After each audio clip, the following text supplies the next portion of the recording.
Well, our guest today, we have Mr. Jimmy Williams with the Veterans Administration Regional Office here in New Orleans, and he is the Assistant Manager. Yeah, the Assistant Veteran Service Center Manager. I'll get it one of these days. Okay, he's here to share with us information in reference to benefits that veterans are involved with. So let's see if we can make things happen this morning. Jimmy, it's nice having you on board, my friend. It's an honor. Yes, pleasure to be here with Yep. you this afternoon. Okay, tell us just exactly what it is you do. Right, so as it says, I'm an Assistant Manager in the Veteran Service Center. It's a division here at the New Orleans VA Regional Office. I manage over 170 employees in that division. It's the largest division in the regional office. And we're primarily responsible in that division to administer compensation and pension benefits to veterans. And in fact, one of the biggest and largest and most significant things that we do in that division is we take claims for benefits from veterans to determine whether or not they have disabilities that they might be able to receive compensation for. Okay. So That's what more the service connected. exactly, that's where the term service connection comes from. Okay.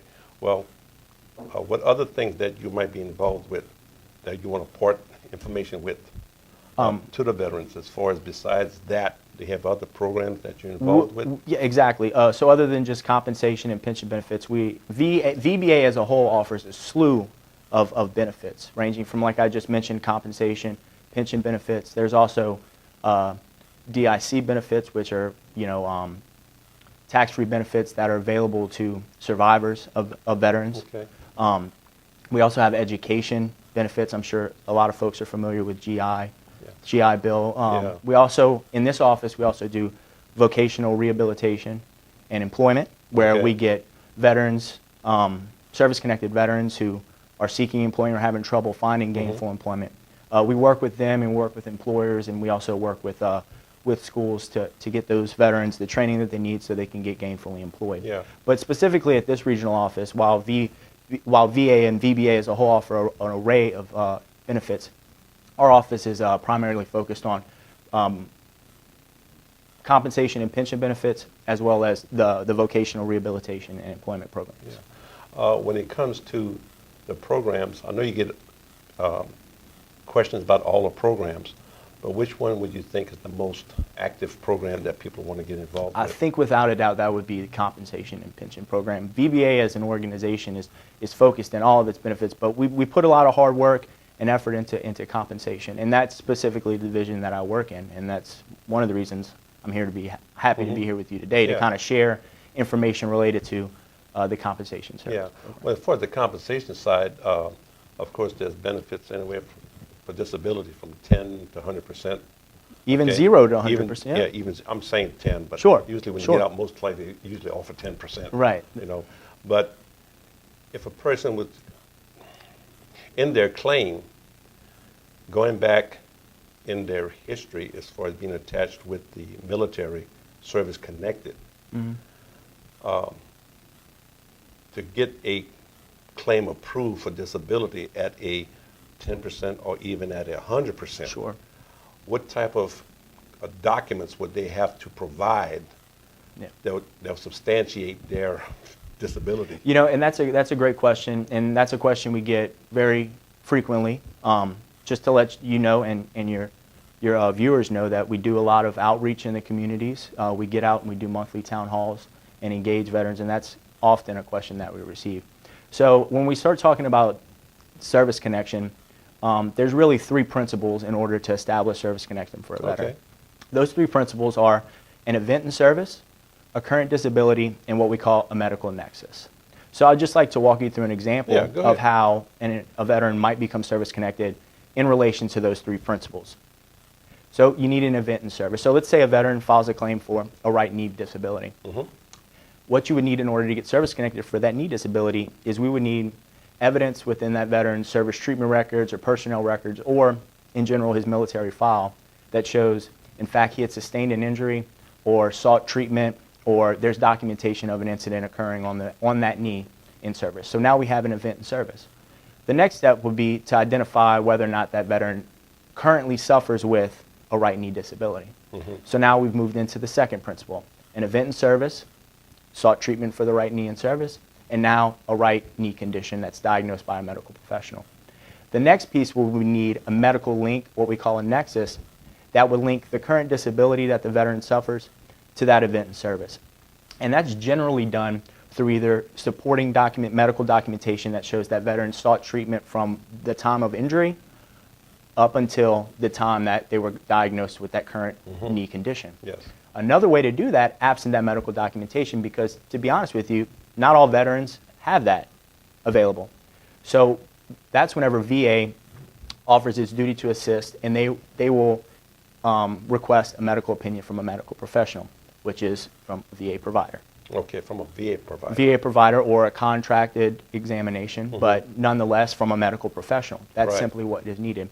And if that medical opinion comes back indicating that that knee condition was related to that event in service, Okay. we were I hate able to stop you establish right there, service my friend, connection. but this is going to end this for a second.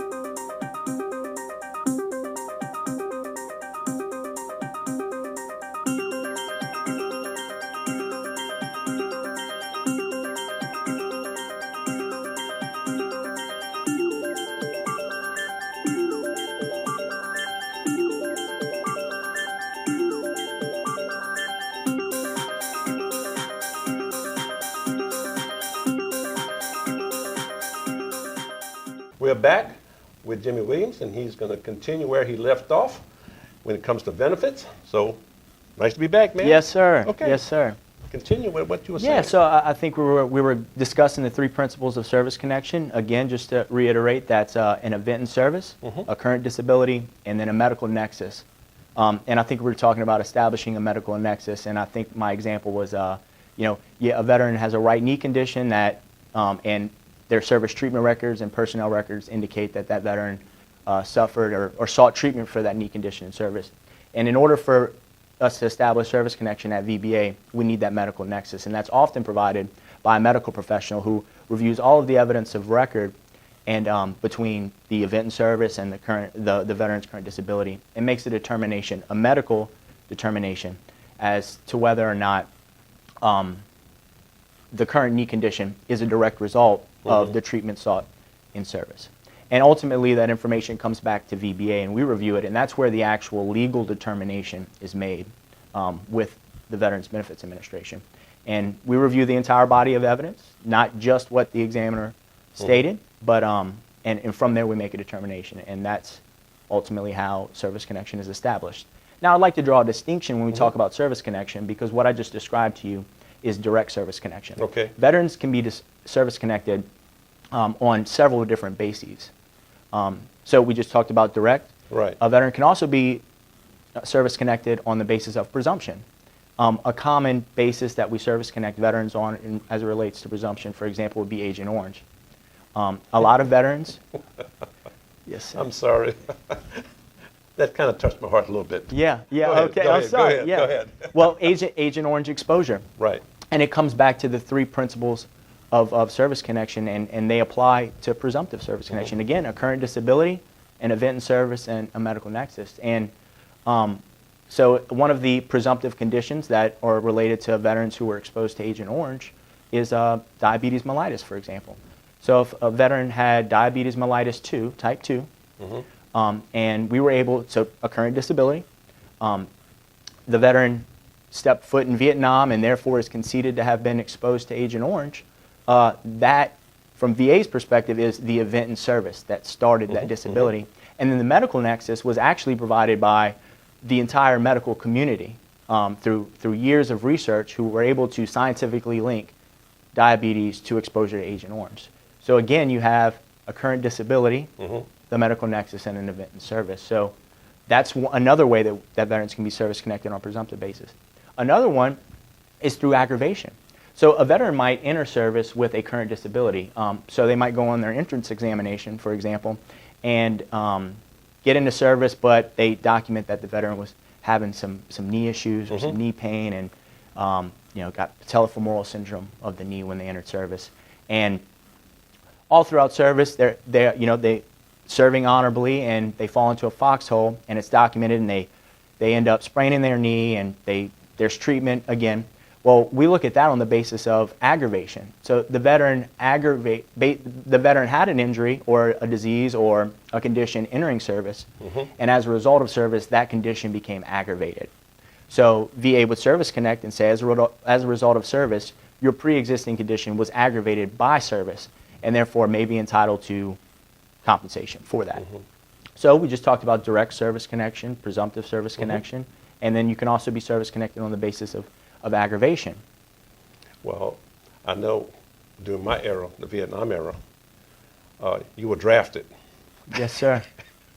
And a lot of times they took you in. Were you alive? Yes. We took you.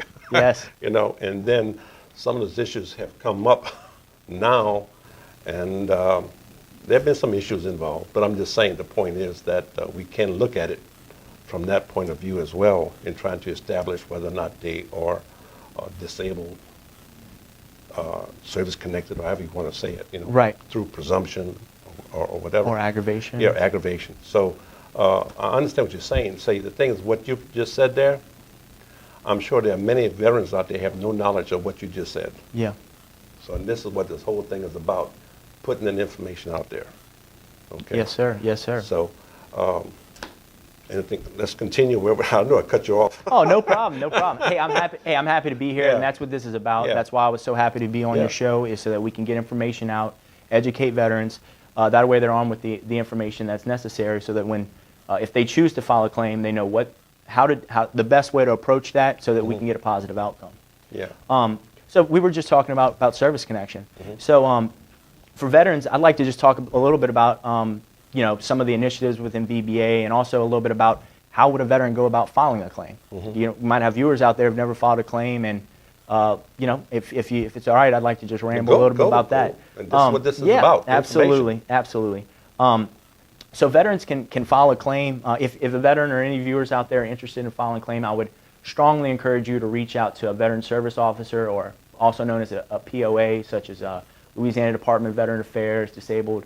DAV is one, Military Order of Purple Heart. There are several veteran service organizations. Yes, yes. And I think we're coming close to ending this second segment, so we'll be right back.